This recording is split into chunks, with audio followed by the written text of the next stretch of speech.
Hello and welcome to another episode of Mind My Age, the podcast where we explore the journeys and wisdom behind healthier, more fulfilling aging. I'm your host, Neelam Brar, and today we're joined by a remarkable guest, Jacqueline Way. Jacqueline is the founder of 365 Give, a global movement encouraging people to give every day. Her TED Talk titled How to Be Happy Every Day, It Will Change the World has garnered over 8 million views globally, and she's here to talk to us about how small acts of giving can transform not just our communities, but also our own well-being. It's an inspiring mission, and I can't wait to dive in. But before we begin, I'd like to remind you that Mind My Age is presented by Total Life, offering therapy focused on healthier aging and covered by Medicare. If you or a loved one needs support to navigate life's challenges, our experts are here for you. Jacqueline, welcome to the show. Well, thank you so much. I'm so happy to be here with you today. So let's start with a question I ask all of my guests. How old do you feel today? And now, before you answer that, let me share a little context. At Mind My Age, we believe in the power of the mind to improve both your mental and physical health. Research shows that maintaining a positive attitude about aging can improve your health span by over 10 years. So, Jacqueline, how old do you feel today, and what's your secret to staying young and vibrant? Oh, so many things. So I would say that my chronological age today would be about 33. And my mental age and my wisdom age is probably, 83. But I fall somewhere right in the middle with my actual age, which is fantastic. I have many ways that I stay young. First of all, I am a mother to three fantastic boys that keep me fit and healthy. I started my parent journey when I was a little bit older, so I'm the old mom as it goes. But my boys keep me young. My youngest is just 12. So, chasing after them for the past almost 20 years now has definitely kept me young. But I have what I really love to call practices in my life. I think our lives are a series of practices that keep us strong mentally, in our health as well, but also in our heart. So I have practices that include everything from meditation to physical activity, practice of giving, of course, and many other practices in between, from writing to working, that keep me mentally young and strong.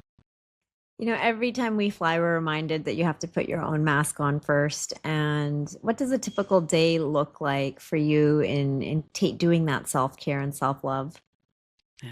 So my days, actually, people are always shocked. As a mother of three, my days start pretty early. I've got to get the kids up and going and off to school. And I'll tell you, there was probably a good decade there that I say I lost a decade, but I lost a decade to my children because they had to come first when they were younger.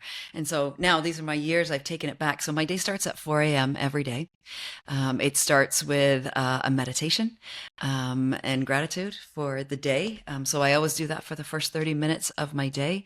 And then I move into my exercise. And I take an hour to an hour and a half every day to exercise, whether it's a run on the seawall here in Vancouver, Canada, or it's to the gym, or it's just in a home gym that I have set up as well.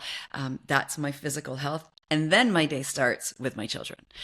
So I make sure that if nothing else, I know my day has started with me, with my meditation, my journal writing, my gratitude, and my exercise. So no matter how sideways the rest of the day goes, I've taken and made sure I've taken care of myself first. I love that. And it's so important to, they always say, trade your own account before you trade others, right? So it's critical. You can't give to others. You can't give to others if you don't start with yourself. It starts there. Mm-hmm.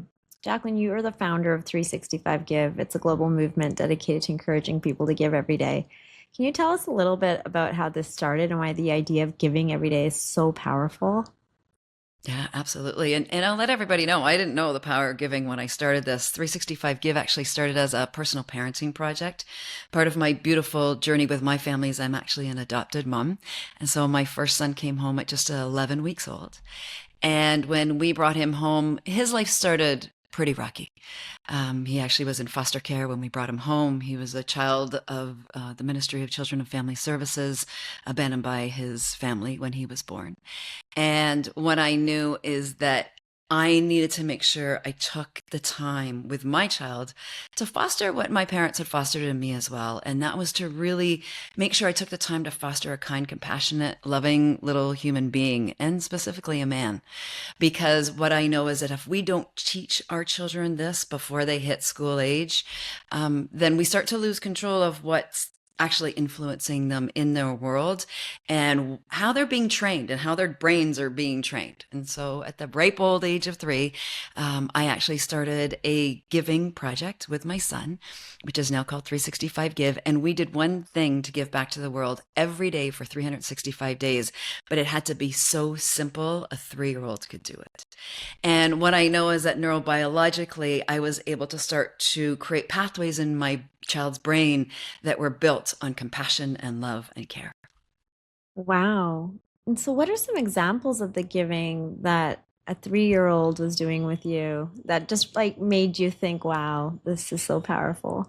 It's so powerful. Well, first of all, we really took the time. I sat down to talk to him about what was important to him because even at the age of 3, they have the ability to express, what are the things in this world that's important. And one of the things that makes us distinct from kindness programs is, first of all, we're not random. There's nothing random about what we do. We actually encourage people to sit down with intention and planning so that they start to look around at their day and their life and where can I start to easily incorporate giving into my days. So that's what I did with my son is, what do we do? Well, we walk to the park. While we walk to the park, we can pick up garbage. So that was one of the things that we started doing. It became a game. It was like, how many pieces of garbage could we pick up along the way? We would come home. I taught him to recycle at the age of 3. So my son now knows how to take care of our planet. And one of the things that was important to him was animals. We had dogs ourselves. They were rescues. And we have a local, we call it an SBCA here, which is a rescue center just down the road. And so we can actually walk down there. It was one of the first things we ever did. We actually started on his 3rd birthday and we donated towels and blankets that I had right here at home. It didn't cost me anything. That was the big thing for us at that time. We didn't have a lot of money. I couldn't make like financial donations every day. So we had to find the things in our world that we could give and incorporate. So towels and blankets were an easy one. Down to the SBCA we went. We donated towels and blankets. At the same time, we got to volunteer our time and my son got to sit and play and cuddle with the cats because that's one of the volunteer jobs down there. That's something we incorporated into our lives almost weekly once he had the opportunity to make that connection with the cats. And then the other things we would call out as we go along. So for example, when we went grocery shopping, he came every time I went grocery shopping, my 3-year-old was with us. We brought our own bags. Well, this is at a time where plastic bans were not around yet.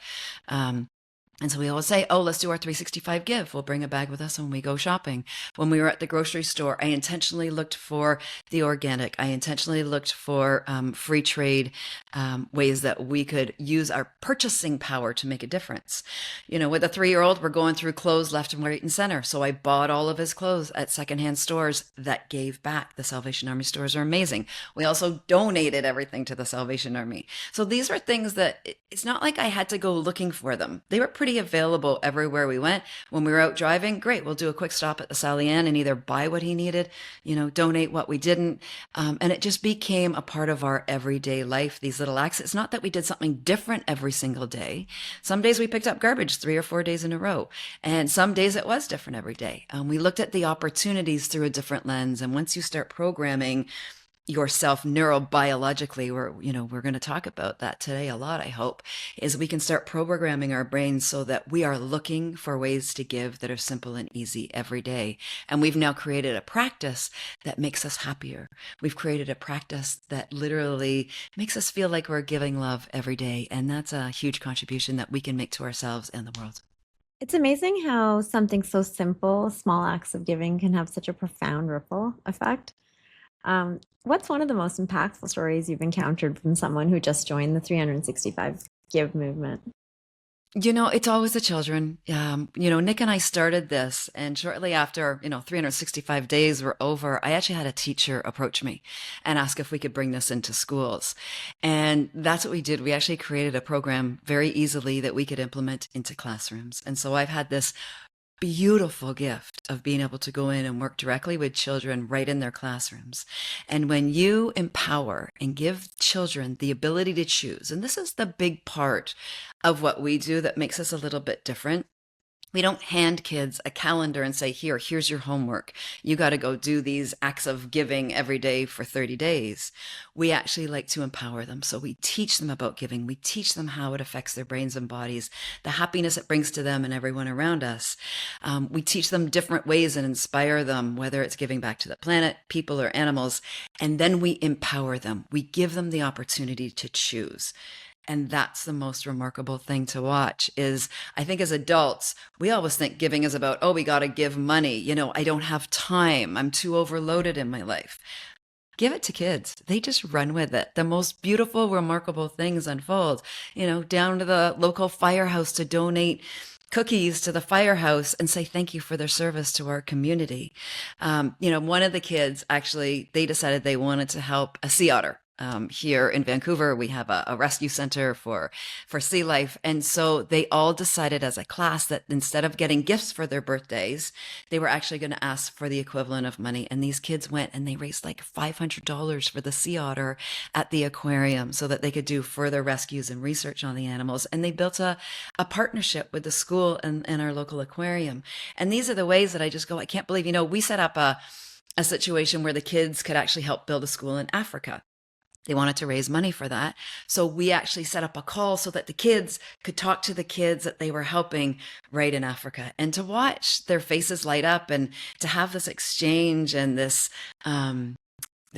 sense of unity with the children is remarkable. So really, I've had reaches from people all over the world. I've gotten to travel around the world to meet people, and it's always the children that warm my hearts the most. One of the things that we love to focus on here at Mind My Age is the science of healthier aging. And I know you've done a lot of research on the connection between giving and well-being. Can you share with our listeners what the science says about giving every day and how it can actually improve your mental and physical health? You bet. It's called the helper's high. A lot of the researchers call it the helper's high.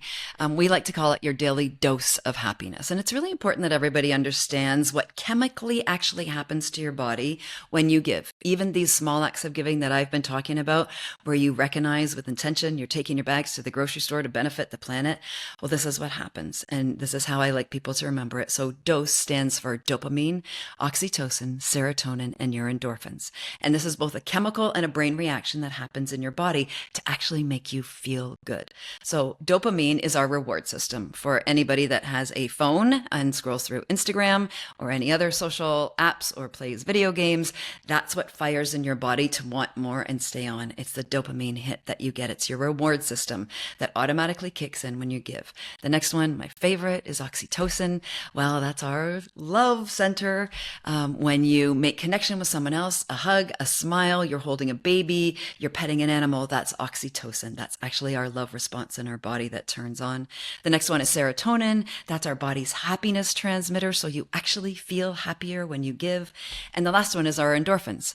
For anybody that's out there that exercises, I'm a runner, so I get the runner's high on a regular basis. That makes you want to keep going and actually give more. So the beautiful, natural healing remedy of giving is it fires and wires all of these at the same time. And I have to tell you, there's very few things that actually you can do in your life to create this at a physical form. And so this increases your well-being.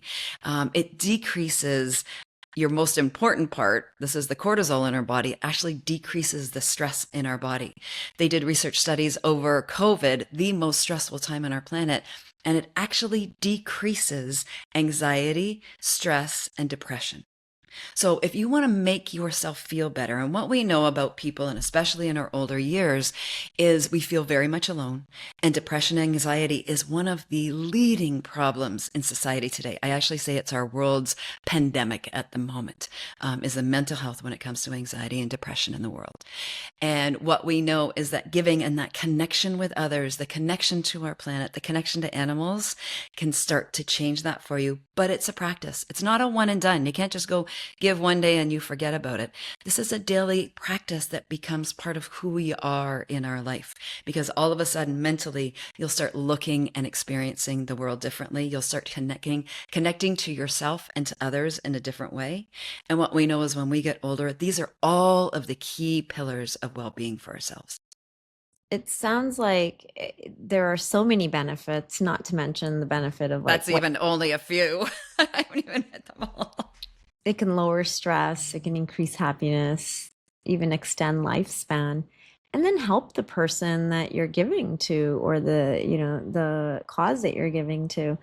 It is just a triple bottom line on that. It's your personal health, it's your environment, it's your community. Yeah, it's a full circle, and that's how they describe giving is that when you give, it comes right back to you. And you get that sense of happiness and love.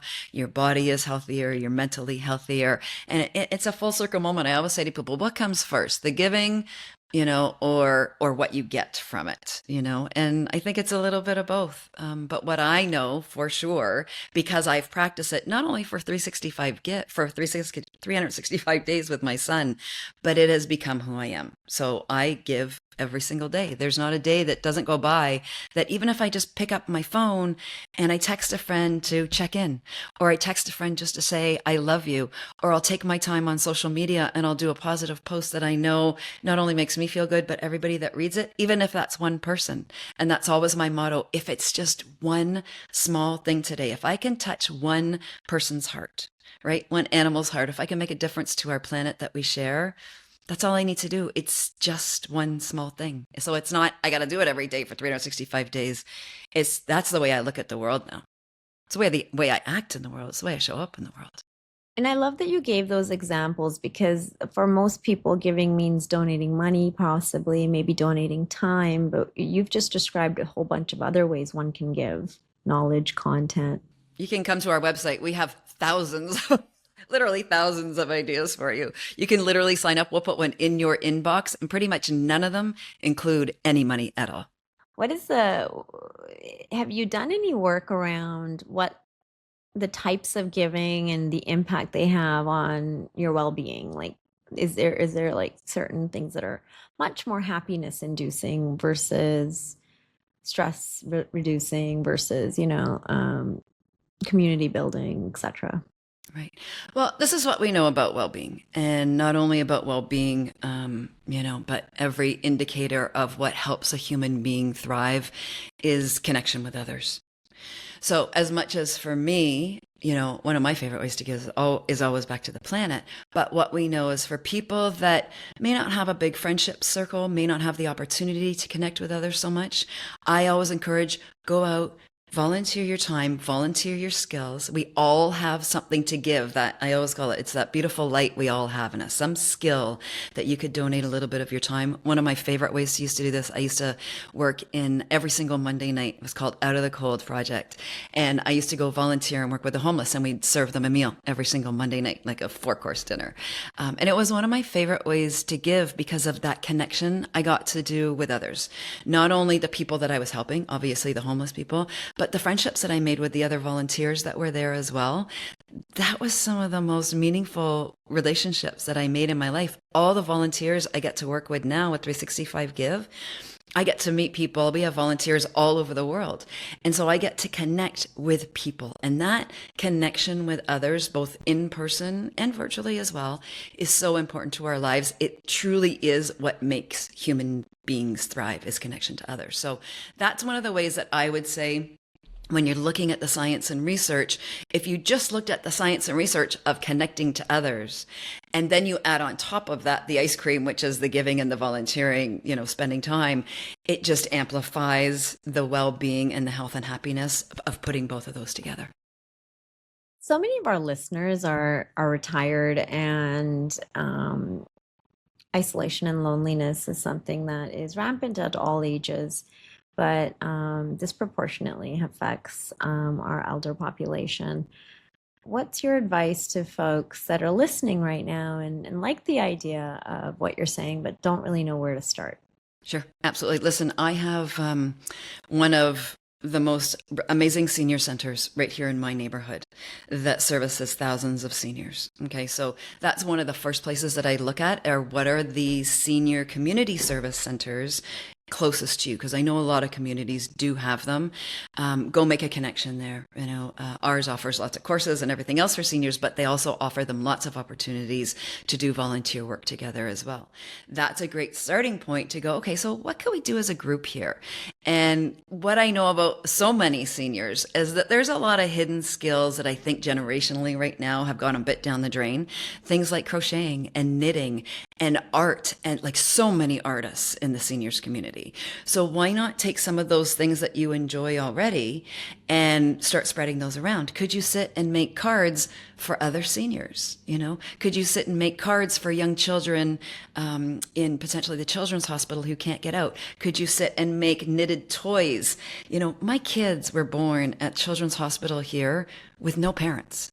Can you sit and knit or crochet little sweaters or blankets or sew things? My kids got these beautiful blankets that they came home with, which volunteers had made, and they were quilted blankets that I still have for them and have kept, that were all made by volunteers to these kids who have no families when they're born. Like, it's amazing. So there's so many different ways that even if you're at home and you can't get to a senior center, how can you use your skills to still make that contribution right where you are? Mm-hmm. It's interesting because like if you think about giving, especially in the capacity of a senior center, there are folks living there that have those skills and they can help one another even. It's not just a matter of Completely and like an totally, or come together and do it together, right? Listen, mm-hmm. my mother-in-law, she's at a seniors building now. They do so many activities together, whether it's their exercise, their puzzle building, their mahjong, and all the other things. And why not come together with the people that and do something together? Even if it's sitting making cards together one night. I know seniors still read a lot of hard copy books. I wish I could do that. I can't do that anymore. I have to do audiobooks. How can you guys come together and do a book donation or a book drive together? Like, there's things that you can do as a group with just even small group of people that start to bring, and the loneliness and the separation and the distance comes because we don't have meaning and purpose anymore in our lives. And that's, I think, some of the greatest challenges for a lot of seniors is that meaning and purpose when you stop working potentially, or you don't have the money anymore to maybe go do all the activities that you thought you were going to do in your retirement years. This starts to bring meaning and purpose back into your life and actually breathes the life through you again. And I don't want to say just into you, but actually through you. Because as much as we say that is giving makes us happy, to me, I actually believe that when we give, it's a part of our heart that we're giving, right? And so that's love in action to me.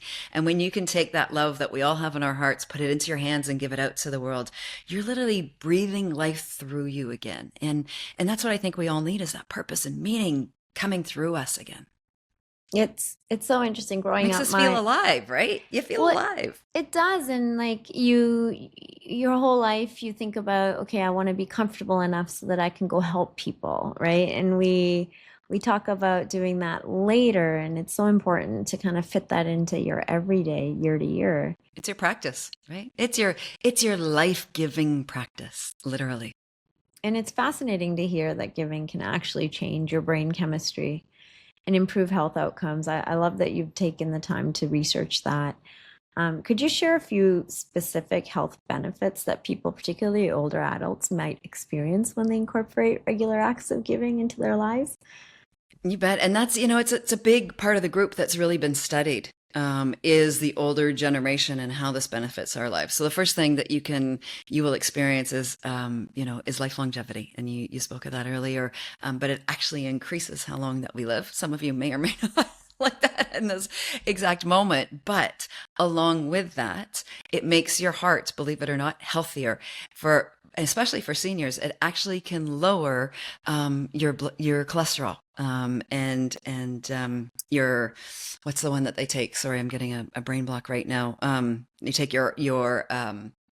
your medications for your heart, your blood pressure. Thank you. That was the one that I was looking for. Should know that all of my parents take blood pressure medication, but it helps with your blood pressure, especially in your older years as well.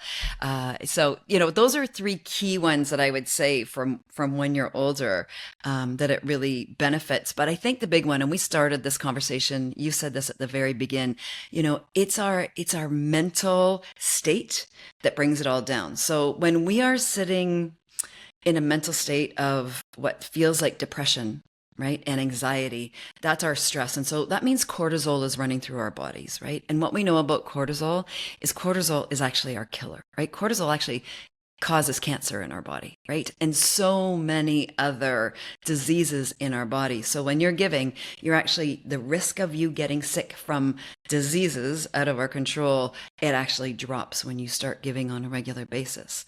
And this is all proven by science as well, that, when we take care of our mental health, we're actually taking care of our physical health in all areas. We've talked about the fact that, fires and wires in your brain. Well, I always tell people this: your brain is part of your whole body. You're all connected. So now your nervous system, you're starting to regulate your emotions. That's our happiness as well, is when your emotions are regulated, your body overall is healthier, because your emotional state is now healthier as well. You're not in a state of fight or flight all of the time, feeling like a state of panic or that state of anxiety. So your overall health will increase exponentially very quickly. I've actually done the math on this. And I like to call it the human impact theory. And it's my theory that I've been able to calculate that your health increases exponentially every single day, a little bit like having a compound savings interest bank account. So when you have a daily interest savings account, is every day you get a little interest on that account, and it gets and increases more and more. It's the same thing when you give every day. Exponentially, it compounds over time, so that your health and your happiness and your well-being increases exponentially by the end of, let's say, 1 year. We'll just say a year. But I promise you, after doing it every day for a year, it'll just become part of your everyday life. It's so interesting. I was at Harvard 2 weeks ago. It was a conference hosted by Deepak Chopra called the Sages and Summits, and a number of health and longevity researchers and doctors were on stage talking about how we improve our lifespan and health span. And a recurring theme throughout the day, the summit, was that your body has a lot of ability to improve the outlook by lifestyle and by the choices we make. Only 5% is really predetermined through genetics, which is profound, right? Like our day to day has a huge impact. Our moment by moment has a huge impact, right? Every choice and that's what I want people really to really, it's not even day to day, because we know we can go a day and go pretty sideways in a day, right? It's really a moment by moment choice, from the time you open the fridge, what are you choosing to feed your body with, to, what are you consuming? We just did this. I just had a great conversation with somebody, where we talked about, what are you feeding yourself with in all areas of your life? And I think of giving as feeding yourself as well, right? You're feeding yourself with love and happiness, and you're feeding yourself with well-being and good mental health every time you give. And it's the same with every choice we make, moment by moment in our life. And that's what Deepak talks a lot about as well. Absolutely. And like with every breath that you take being positive and reminding yourself that, like, I am, right? I am here. I have another breath to take, and I have this opportunity. Life has that ability, right? Like you can sit there and worry about things, or you can sit there and see the positive of it. Do something else. But one thing that really stuck to me is, like, people spoke about how you can improve your motion, you can improve your feelings of self-worth and confidence, you can improve your community engagement, you can improve your diet, and you can improve your sleep. And those are like the 5 things that really impact lifestyle. But nowhere in it was this idea of, like, actually, it's not just about what you're improving. How about, like, impacting others? And I know, like, maybe community fits into that, but giving, I think, is actually quite distinct from just being in community. It's actually contributing. It is, yeah. And so I almost think there's a 6th. Yeah, that's the meaning and purpose. And Deepak has, and I happen to work within that community. I sit on the advisory board for an organization called Humanity's Team, and have worked with Neil Donald Walsh for years, and many of the spiritual leaders across our world. And, they all talk about the same thing, right? Is that we're all actually given this gift, this light, they call it. That's namaste, when I see the light in you. And so we all have this beautiful light within us, that, that's our purpose. Our purpose is to figure out what that light is and to give it away.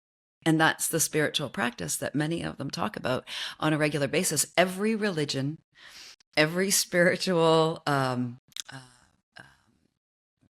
practice that you might talk about, they all talk about giving back. You can look at every religion on this planet. They all talk about giving back, right? Being of service to the community around them. There's over 2,000 different religions, just religions, not even spiritual practices on this planet. And they all have that common thread that runs through every part of every human being in this world is it's actually giving and being of service.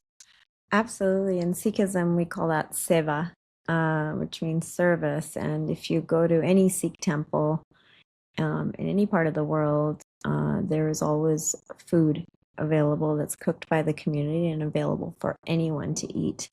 And I love that concept, right? Because it's giving, it's a shared kitchen, it's community, all in one. And growing up, we'd always volunteer and make food in the food hall, and I like loved that, right? I loved making Right? Like, don't rotis. you have such the best memories about that? Yeah, for people that watch our TED Talk, it's one of the funny things that I do because I learned the same thing. My dad's a doctor, or was a doctor. He's retired now, and we used to go and sing to his patients. I've got a lot of sisters, and we used to go sing around the beds of his patients because he worked with critically ill cancer patients for his whole career, and that was one of the things that we did that I remember so clearly. In the TED Talk, I had the whole audience sing "I Wish You a Merry Christmas" together, and it was this great sense of community even in that moment, right? But aren't those the memories that we stick with, right? That stick with us in our lifetime, that wow, it was so great to be in community and to be part of something bigger than myself, something greater than, I don't think any one of us don't have times in our life where we go through a state of, whether it's a state of depression, a state of just being really down, being in a hole, all of those things. We all have times like that. And what we know is we're all getting stuck in our heads, right? Somehow we're getting stuck in this inner voice that's always chattering away to us in the view that we're looking at the world. And we have the ability to change that. We have the ability to choose something different for ourselves every day, and to put our body to action to help us stimulate and move that as well. And I love that you're emphasizing how even the smallest actions, like a smile or a compliment or a post, can make a big impact. Can you share some ideas for our listeners who might not have access to a car or like a mode of transportation, or even many resources, but they want to start giving on a regular basis, like whether they're homebound or retired or caring for others? What are some simple things that they could be starting to do day to day? I think that the first thing we can do is we can take care of ourselves. I think that we need to include being of service, being of service to ourselves first. And that's something that we can all do. And that can be done in ways that work best for you. I mentioned some, we can all meditate. Everybody can take a few minutes in the day to meditate every day, whether you have a TV set and you can get YouTube, you have it on your phone. There's so many ways to easily find practices that work for you. That's a gift to yourself, is just quieting your mind for a few minutes. I don't do it long. I don't sit and meditate for an hour. But I'll take, whether it's a 7-minute meditation or a 20-minute meditation, I do that for myself every day. I take the time to exercise. And again, even if you're homebound, could you do the sitting? That's what my mother-in-law, she's 94, so don't tell me, right? And she does the sitting exercises in her chair. That's caring for yourself, right? Can you wash your face, have a shower, take the time to just, and I don't mean makeup and hair and the whole deal, but just that time to care for your body, right? Making choices when you go to the fridge, making healthy choices for yourself. That's giving to yourself. So let's all start there, because that's something we do have a choice about every day within our own little worlds, even if you don't get out of the house. So then the next thing that you could do if you want to take that next step to giving more out to the world, and if you're homebound, could you, okay, and then, for those of you in the United States, there's so many programs like this. Could you write letters to the people that do service for our country? Right? Could you write letters or make cards for other seniors in your community and send them? You can go online, you can search this. There's lots of opportunities to do that and find the organizations where you could be making these cards or letters and actually putting them out to the world. I would say that's an easy one, that if you have nothing else and all you have is a piece of paper, a pen, and an envelope, that's something that you could start doing today. It's so nice to hear you say that. Actually, the guest I had last week talked about writing a living eulogy about yourself or about others, and actually taking pen to paper and writing it down, because that feeling of completion and it coming into existence has an impact, especially for the generation that grew up writing. Right. I mean, I think that's a big one. Listen, I think that and I think our seniors are getting more and more savvy this year, and especially for people that are homebound, if you have this ability to do a Zoom, like we all learned this over COVID, or connect with others, if you can read still, could you read for another senior? Right? And connect on Zoom and actually do some reading for somebody else. Or maybe it's a child. It was one of my favorite things as well over COVID, is that their grandparents could actually read to them, over Zoom. During COVID, it was such a gift for them to sit and read books to them. So I think there's the opportunity. We have to stretch our thinking a little bit. And rather than, and it's the pushback, I'll tell you, it's pushback we get from everybody. I don't have time. I don't know what to do. I don't know how to do it. We're all pretty creative. Stretch your thinking, take a look. If you have access to the internet, you have access to give every day. There's an amazing game called the free rice game. I love this one. We give this one to kids all the time. If you're one of those seniors that like Trivial Pursuit, there's a game, and it's freerice.com. So easy. And you go in, it's like a Trivial Pursuit game that you can play. And every time you get an answer right, rice is donated to countries where there's literally no food for people. And you can go in and play this game every day, and your stores of rice will grow and grow. And every time you answer a game, you're feeding a person. I love that one. That's something everybody could do at home. That's amazing. I'm going to play that. Isn't that amazing? Yeah, I love that one. The kids love that one. They love to see how many bowls of rice they can get donated by answering Trivial Pursuit questions. So if that's one of your things, go do that. So Jacqueline, at Mind My Age in Total Life, we often discuss how therapy can unlock new ways of thinking, new behaviors, help people reconnect with their purpose. Giving is such a powerful way to feel purposeful, but sometimes, we've all been there. We find 10 reasons not to do a new action, or there's emotional roadblocks, possibly anxiety or depression holding you back. All of these things can make it difficult for people to find the motivation, right? Procrastination is the worst, and we've all been guilty of it. So how do you see therapy or support playing a role in helping people take that first step? What are your thoughts around therapy and using that as a modality to rediscover that joy? Absolutely. I started therapy when I was, I came from one of those terrible divorced families. So I started therapy when I was 14 years old. It was the best thing I ever did, honestly. I did something, and there's so many different therapies. You don't have to just sit and do talk therapies. There's so many different modalities of therapy that work. And I say this, it's like, there's not one size fits all for everybody, and you got to see what works for you. So I was blessed that I had a mother who was a therapist. She did something called NLP, which is neuro-linguistic practicing therapy. And so I started doing that with her when I was 14, which just opened the door to me to all kinds of things. And I still do therapy. You're not going to believe this one. I actually do cellular body therapy with my naturopath now. So when I get stuck on something, I'll let everybody know. I'm happy to be transparent about this. I recently got separated from my husband. We still share a home. We do something called conscious uncoupling. It's not a bad thing. It's very healthy and great for us both. But there's a lot of emotions that go along with that. And so as soon as I start to recognize the emotions, I actually call them triggers in my life. So if something happens to me in my world and I suddenly get really angry and I get stuck and I like go into that black hole in my mind, I recognize that. I am very aware, and I'm very very connected to my emotions, and I go, okay, what's really going on? So if it's anger, if it's blame, there's nothing like a divorce to start blaming somebody else. But what I know is things like blame and shame, which are the biggest ones for all of us. It's usually something that isn't directed at somebody else. It's actually something that's happening within us. And we take a look at those. And so I do a ton of writing. Writing helps me a lot. It's my own personal form of therapy that I use every day. I use meditations that guide me as well so that I can get some of these emotions through me. And then absolutely, I would encourage anybody to go work. If you're feeling stuck and anxious and depressed, I mean, I'm not a medical practitioner.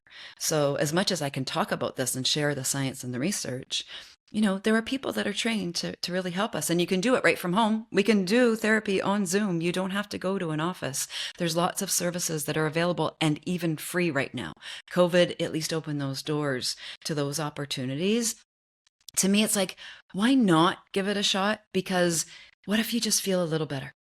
If you don't, no problem. Go a different direction and try something else. But if it made you feel just a little better, how great would that be? Like, isn't it worth the shot to just take that little step past where we feel stuck, where we feel fear, where we're worried about that connection with others?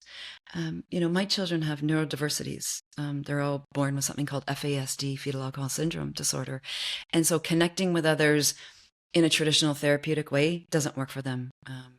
And it doesn't work, unfortunately, for their brain-based disabilities. So I've had to go and try like 20 different, ways to help them with their emotional regulation and stay connected, because their largest challenge, a child with a disability, is exactly what we're talking about, is depression and anxiety, trying to deal with this world when you have a disability.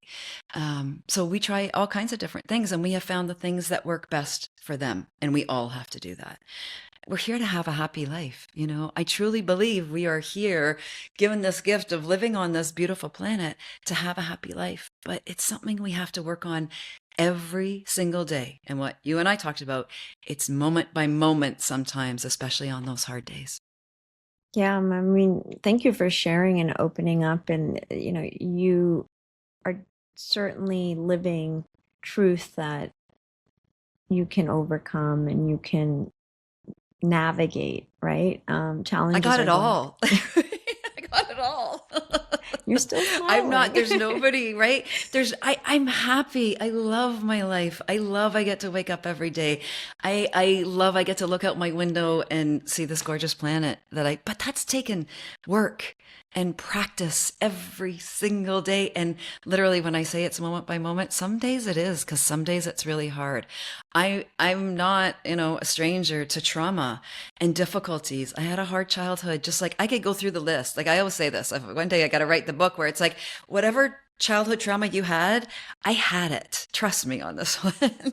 And we all have those, but we all have the ability. And I think I'm living proof that we can not get stuck in our traumas. We don't have to live our life through those traumas, and we can overcome them, but it does take work, and we have to be willing to let go. I always say this, let go of what doesn't serve us.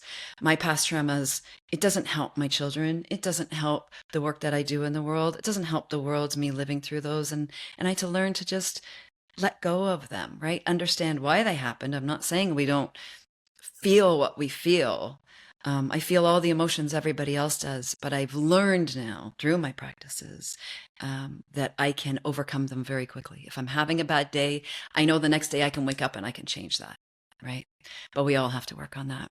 And, you've done the work. Many of us kind of go through life blind. Right? Head down. We don't do it, right? It is work. It doesn't have to be hard. It just takes practice, right? We have to retrain. I always say this, think of your brain as like a dog, right? When you first get a dog, you got to train it like from top to bottom. It's going to pee on your floor if you don't teach it to go outside, right?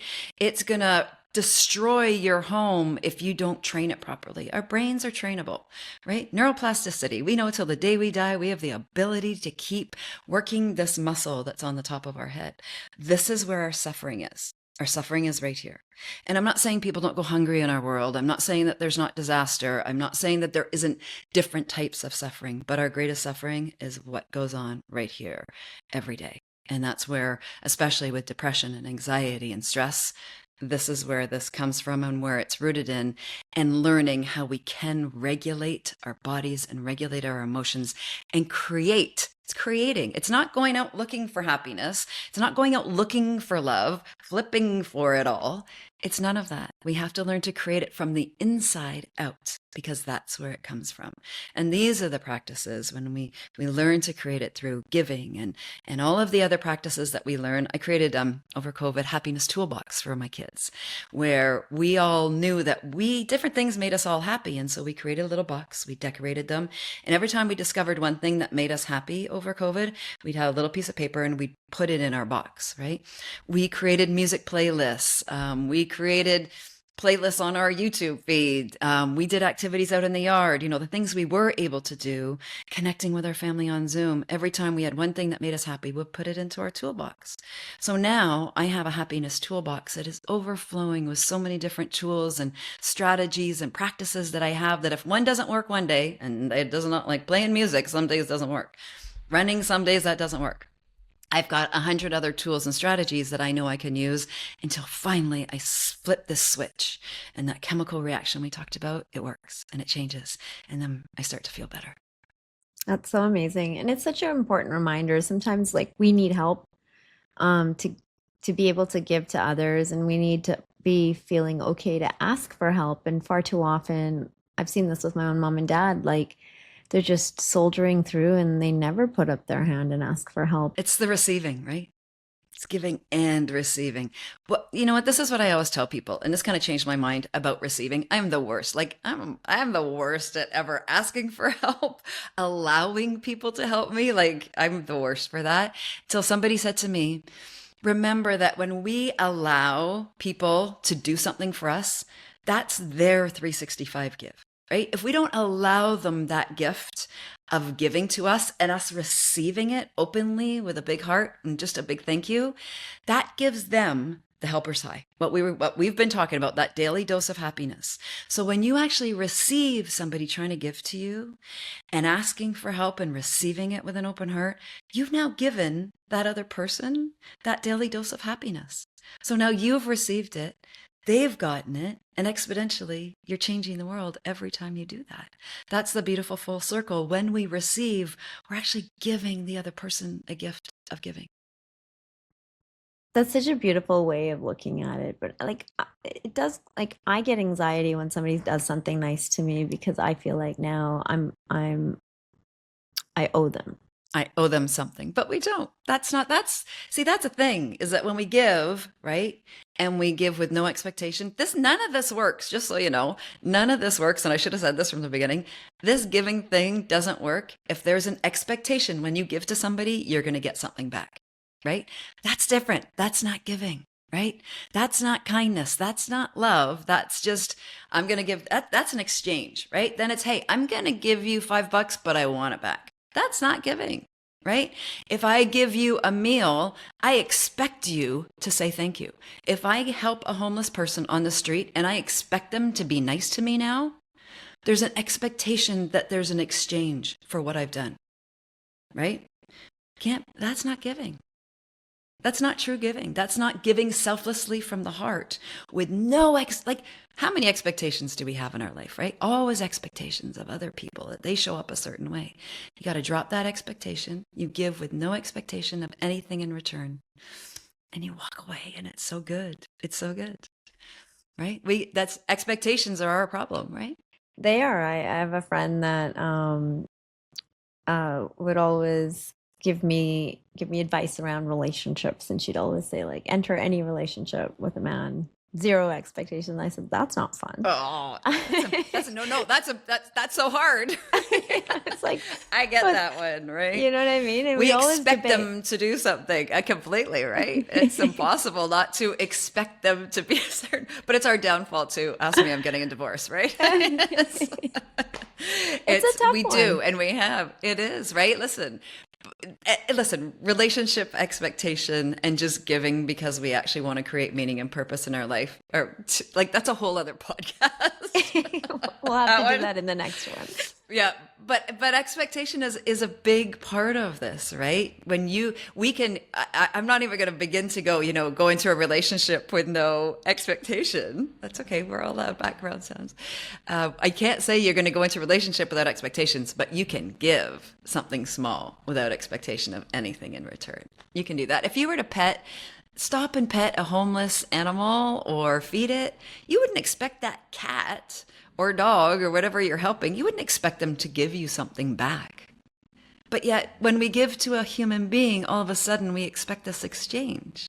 When you're just trying to help or be kind or give love, we expect this exchange. And it's like, well, if you were to, I don't know, plant a garden in your backyard for the sole purpose of growing flowers to help the bees in our world, because without pollination, we don't have a planet, right?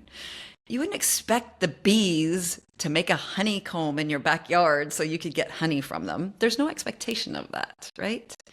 If you pick up garbage, there's no expectation the planet's going to turn around and give you a big kiss and say thank you, right? And we have to do that with people as well, as drop those expectations. Our society is built on how we expect other people to behave. Just let that one go. It's a good practice for relationships. One that we can all improve for sure. I love that 365 Give started as something you did with your son, and now it seems like such a powerful way to raise children with a sense of empathy and kindness. We've been around. Over 700 schools have globally have implemented our program. I mean, it's been absolutely amazing to watch, right?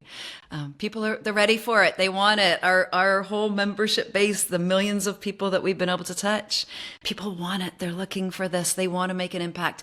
They want their lives to mean something.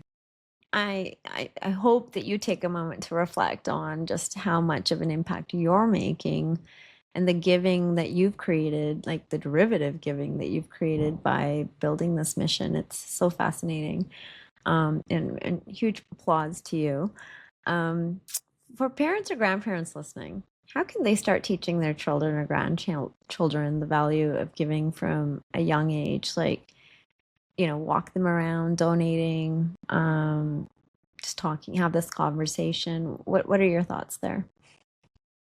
It probably, I would think a lot of them in some ways already do it. Incorporate it. In our house, the nice thing about having the 365 give label is every time we did something, that's your 365 give for the day. That's your 365 give for the day. Look at their world. Don't look at your world. Look at their world. Talk to them about this. Ask them what's important to them. Right? Start to develop that muscle in them. What's important when I look out in the world? Where do I want to make that contribution? Where's it going to? Because I promise you, almost every school, both in the U.S. and in Canada, they expect service hours from the kids. Right? That's part of their school curriculum in most schools now. And that's the biggest challenge. Everybody comes to me. It's like, how do I get, volunteer time for my kids? Well, do the 365 Give challenge. Do this with them. Come up with your own version at home. One of the things that we've done in the past when my kids were younger, we used to have a tree with bubbles and/or hearts. And so every time they did a 365 Give, they got to put a heart up on the tree so that we were growing the giving in our home. Because what kids need is they need a visual, right? So they need to see that visual reward. That's important for their brains as they're growing, that they actually get to see something growing, right? So it's not just I'm giving and then I don't really see it, but find what works for your family in a way that would represent, we did a giving tree. And that's just because there's actually a book called The Giving Tree. If you don't know that book, go and get it and read it for your kids. A lot of people have a bucket. Right? So how do you fill your bucket, right? So every time you do something to give, start filling a bucket, and watch that bucket fill up, because that's that beautiful for any of you that are familiar with Brené Brown and her work. She's like, how full is your cup? How can you, if one person's cup is low and another person needs a little something, right? How can you help fill somebody else's cup or somebody else's bucket? So the bucket's a great representation of that, or maybe a jar.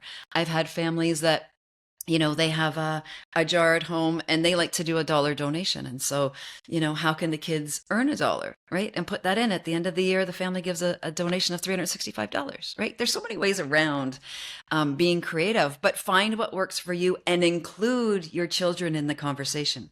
Because this is the problem, is that when parents tell their kids they have to do something, it never works out. They need to be part of the conversation. It needs to be part of the fabric of who you are as a family, part of your values. goes. It's like this beautiful tapestry that you just start to weave in. And you have to do it by example. If your kids see you picking up garbage every time you go somewhere, guess what? I can promise you that's how my dad taught us. He just picked up garbage everywhere we went. And I'm a complete garbage picker now everywhere I go. We have to amplify the behavior. We have to. And my kids know this and they've seen me do it 1,000 times. There's not a homeless person I walk past without doing something, even if I just stop and I get down and said, hey, I'm just doing a check-in. How are you today? I see you. I'm just sending you a blessing. I will do that, just that for a homeless person. And my kids see that. Right. And they see it and they see it. So one of my sons now, wherever we go, if we're going downtown, he's got a pocket full of change. And that's what he does. He just, even if it's a quarter or 50 cents or $1, he will give money to everybody sees. Or we come down with food stores. We give away bars and, something that we have that we can give. He can't walk past a homeless person now because of that. So amplify the behavior, your kids will follow. They watch us. Like if you're not sure about that, they watch everything they do. They listen to your conversations, how you're talking, they look how you interact with other people. And they watch you as you're interacting with the world. Are you going to activities in your community where you can make that contribution? How are you doing things at school? Could you start a food drive? We have a beautiful program at our school where they do a sock drive over Christmas, and everybody brings in the socks. And so they have this big, bulletin board and they watch the socks grow. Could you do that in your community where it's not just you? But I don't know, you do a Facebook post, deliver socks to my home, me and the kids, we'll go and deliver them to where they need to go, after the holiday season. We're right on the edge of holidays. Giving Tuesday is coming up, right? That's huge in the States. How can you start planning something around with everybody in your community and help your kids be part of that, right? Could you make Christmas packages for homeless people and all your neighbors or your friends or your kids' friends and their families, get them together, do something together? Right? They're going to be so proud. They will feel that sense of pride and they'll never forget that feeling the same way you said. You didn't forget that feeling when you went and helped with your community to make sure there was always food available for somebody. They'll never forget. No, and those experiences stay with you for the rest of your life too. And it's so important to feed that side of your life and that part of your soul. It's so easy to find a million other things, right? That you should be doing. There are a million other things to do. How much time do we spend on our phones every day scrolling, right? Whatever it is. If you took even 5 minutes of your scroll time and you did something to give to make somebody feel better, even if you took your scroll time to find really positive messages that you can just, copy and download onto your phone and send to 10 friends. Send them a random little message. Hey, I saw this. I thought of you. I love you. Boom. And you send it out. Do you know how that makes other people feel? Like you don't know what's happening in your friend's day. Maybe they just needed that for a minute, that somebody was thinking about them and somebody cared. Maybe that's what they needed in that moment of time, right? And we never know. So let's use our time wisely, make the time we spend scrolling into something really good that we could do every day. Jacqueline, thank you so much for sharing your wisdom and the incredible work you're doing with 365 Give. Your message is so uplifting. It's truly obvious that you embody everything you say, and it really reminds us of all of the power we have to make a difference, one small act at a time. Well, thank you for having me, and thank you for everybody for listening and taking the time. And, I hope that you can find your ways to create happiness in your own life and to find your ways to give, because we got one planet, right? We know where it's going these days, and it's going to take all of us, all 8 billion people, just doing something every day, and we can change everything.